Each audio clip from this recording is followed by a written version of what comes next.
Mother's Day is this weekend, and it's a happy day for many, but for some women, it's also stressful or emotionally triggering. I talked today with a licensed marriage and family therapist, Elizabeth Lamott, about the stresses women of all ages and lifestyles, whether you have kids or not, are under right now, what can be done to alleviate some of that pressure, and some great ways to go about looking into help if you're interested.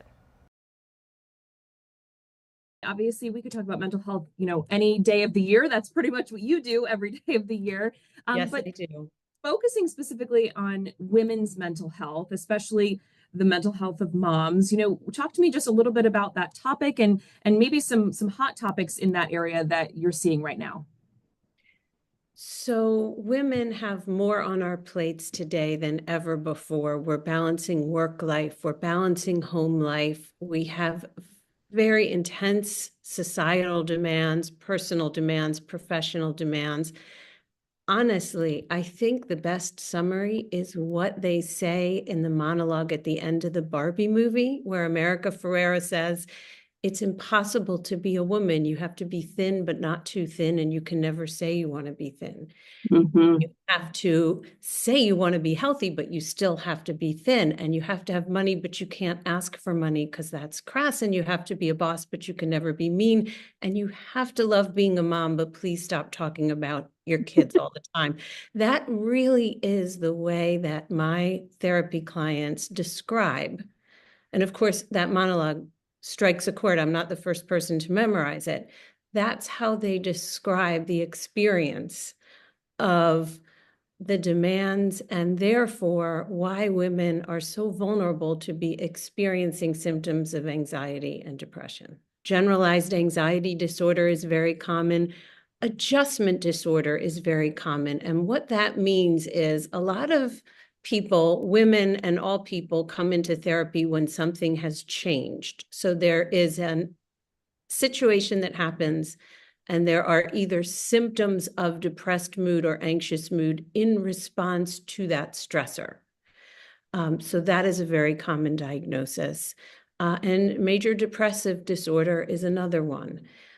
Women are so good at connecting and relating. That is how we are socialized. That is a strength.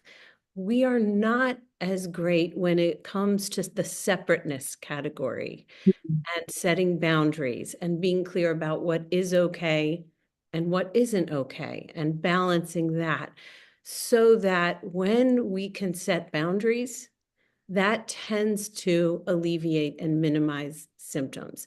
Let's just say that it is making it clear that there is some sort of an exercise class that you really want the family to know every week is going to be non-negotiable, or nights with friends, trips, time to cultivate an interest. It is so easy for me to sit here and talk about how great that is. It is much harder for a busy woman to do that.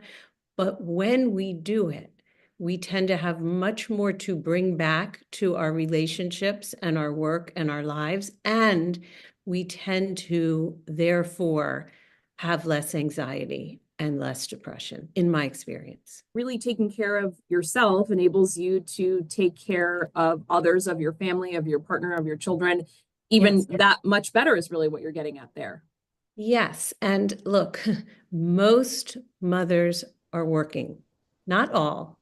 And yet we still do more of the housework and we do more of the childcare, and that is challenging. The glass ceiling is cracking. We haven't broken it.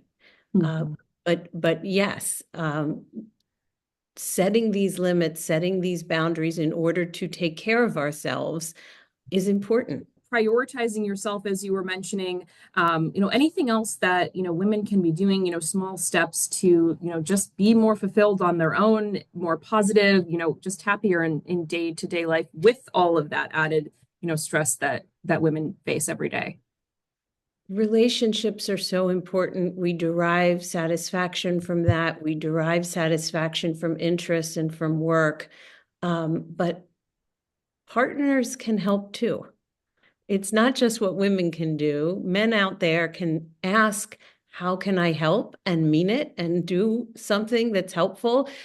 Someone can clean the kitchen without having to be asked. They can empty the dishwasher. There are small steps out there, not just for women to take, but for men to take as well. For some, therapy is still very, taboo, or, oh, I don't need it.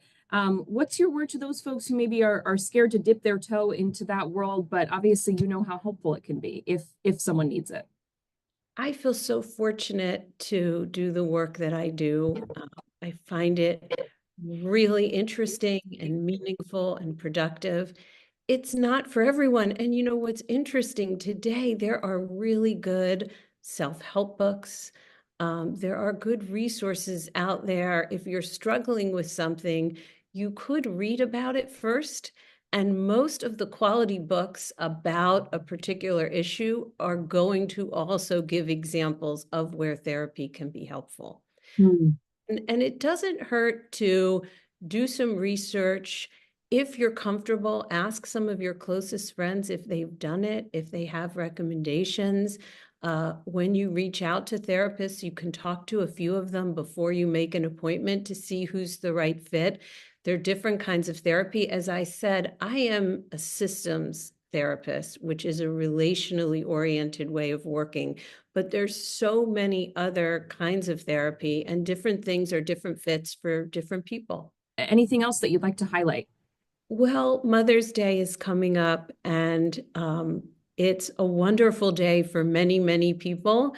But I would just mention that we're socialized to expect it to be a wonderful day. But it, for some people, is emotionally fraught. We all, in theory, have mothers, but not all of our mothers are living. Not all of us have an easy relationship with our mothers. And there are many women out there who are privately, painfully struggling to become mothers, and it hasn't happened yet for a number of different reasons. So I just want to put that out there in wishing people a very happy Mother's Day, but also encouraging us all to be mindful that it's not a perfect day for everyone. And I think that's important to take note of.